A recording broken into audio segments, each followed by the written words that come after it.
Graças a paz, povo de Deus. Você está novamente no Alô Comunidade. Alô? Alô? Alô? Alô? Alô, comunidade! Bom, no programa de hoje nós vamos falar um pouco sobre economia. Nós sabemos que o nosso país está vivendo um período de pandemia e que a economia do nosso país está um pouco desestruturada. Estamos aqui com o Wilson Freitas, que é um economista. Wilson, seja muito bem-vindo ao nosso canal. A sua presença aqui é muito feliz para nós. Ok, obrigado.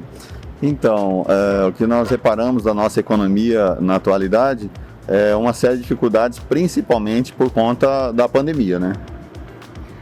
E como o senhor é economista, eu gostaria de começar te perguntando o seguinte: se o senhor acredita que a economia do nosso país está tendo uma reação positiva nessa pandemia ou uma reação negativa, o que o senhor acha?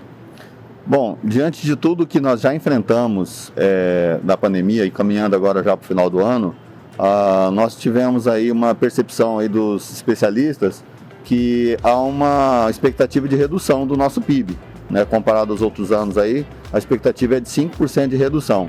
Então, junto com isso, a gente espera que a redução ela também traga algumas outras dificuldades, alguns outros problemas para a nossa economia.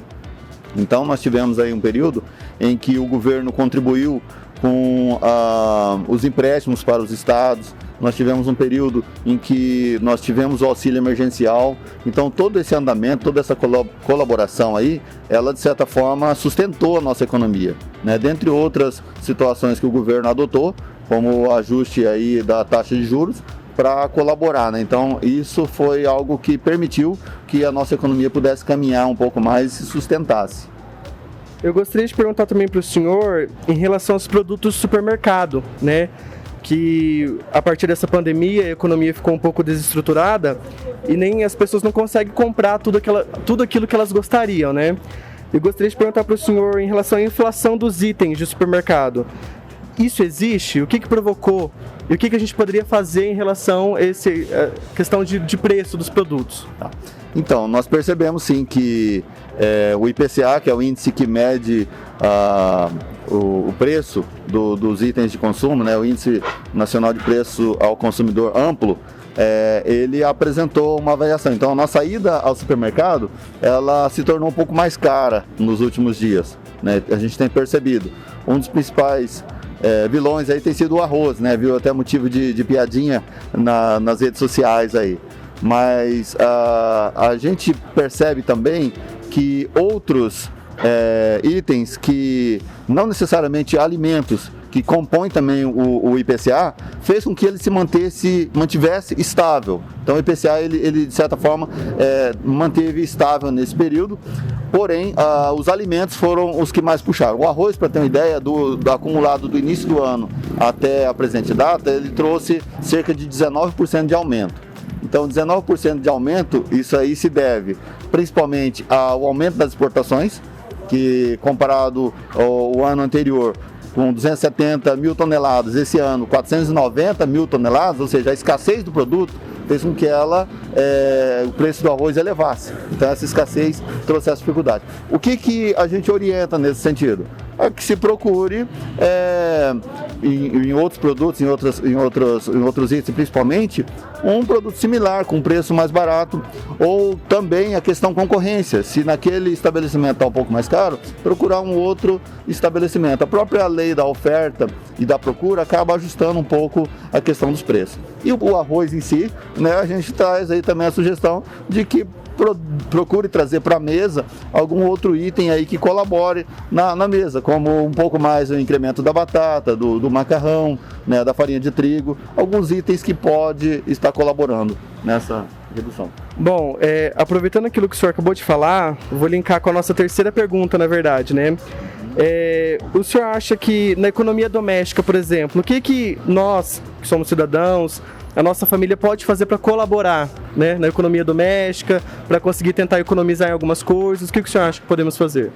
Bom, o cidadão ele deve atentar para o conhecimento, e isso eu me refiro a números, a anotação dos seus gastos.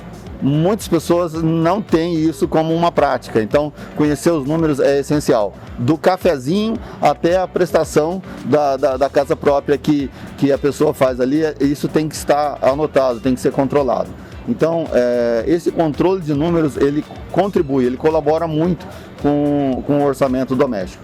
A gente tem aí a verificação de que nesse período de pandemia, algumas coisas nós reduzimos, como por exemplo o gasto com combustível e também a questão de saída para um lanche, num restaurante, aquela saída rotineira que fazíamos antes. Então hoje isso aí mudou um pouquinho, mas nós temos que controlar a questão dos hábitos de consumo, dos vícios. Então há como colaborar mantendo um controle de anotações, um controle do seu orçamento, né? E também os hábitos. É uma forma de melhorar o nosso ambiente doméstico, a nossa economia doméstica. O senhor também tinha comentado sobre a questão de acabar o ano, né?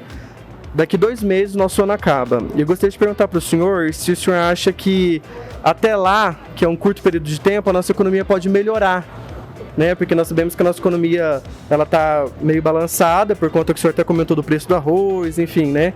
Eu gostaria de perguntar para o senhor se a nossa economia pode melhorar nesses 2 últimos meses do ano. Então, a melhoria da economia, nós temos que observar algumas coisas que são fundamentos da economia nacional. Uma delas é a meta de inflação. Isso é algo bom. O governo estabeleceu isso já de longas datas, né? Então, quando nós olhamos as metas de inflação, esse ano estabelecida aí pelo Copom para 4%, a gente percebe que ela pode variar um pouquinho para mais ou para menos, 1,5 ponto para baixo ou para cima. Ela contribui bastante. Aí nós temos também um outro fator, que é a taxa Selic. Então a taxa Selic, a redução dela, o que ela está fazendo na atualidade? Ela está estimulando o consumo e a produção, né? Então isso daí pode trazer de volta uma certa sustentabilidade, que na verdade poderá acontecer mais para médio e longo prazo. Então essas dificuldades aí nós vamos realmente sentir, né? O que tem a favor aí que a sociedade, os consumidores, ainda mantém dispostos, né? Mantém dispostos aí a questão de bem-estar, a questão dos seus consumos, então isso contribui, esse giro da renda, ele colabora com a economia. Bom, então, para encaminhar para a nossa última pergunta, que na verdade não é uma pergunta, eu gostaria que o senhor deixasse uma mensagem final de orientação para as pessoas que estão nos assistindo, para o povo da nossa igreja, para o povo da nossa comunidade, como que a gente consegue enfrentar essa crise da economia, como é que a gente consegue se portar diante disso. Uma orientação básica para o pessoal, entendeu? Sim, a gente tem que entender que nós estamos olhando a economia para uma situação atípica, né? Uma situação de pandemia. Então a gente tem que entender que o meu consumo no mercadinho da esquina, o meu consumo no cachorro-quente vizinho ali de casa, né? Isso daí contribui com a renda. Só que nós temos uma expectativa um pouco mais reduzida para questão de final de ano, Natal, Ano Novo, porque realmente é uma situação meio complexa para a sociedade, né? Algo difícil, mas a gente espera que com um pouquinho de parcimônia, um pouquinho de compreensão, que aqueles que têm pela frente aí seu 13º, né, certinho, que façam uma boa administração, uma boa gestão desse recurso, porque além das festas de final de ano, você logo de início tem IPVA, IPTU, tem material escolar, tem as parcelas de compras, né, viagens, coisas que acontecem quase que tudo simultaneamente agora no final de ano. E se nós não atentarmos para isso, a gente acaba levando até agosto parcelas aí, né, para colocar a casa em ordem novamente, e nós não desejamos isso.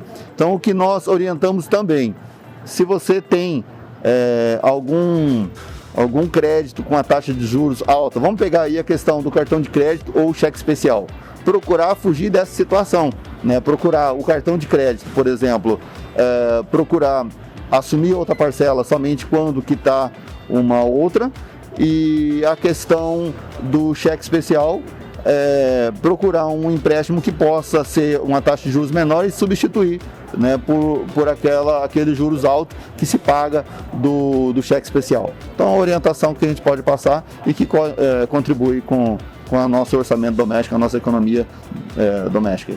Bom, então você viu que essas dicas são muito valiosas para você que trabalha, para você que tem sua economia e para você que está junto comigo enfrentando essa crise, né? Bom, Wilson, muito obrigado pela sua participação no nosso programa, nós ficamos muito felizes. Esse foi o nosso programa de hoje, pessoal. Se inscreva no nosso canal da IBAN e até o próximo. Alô, comunidade!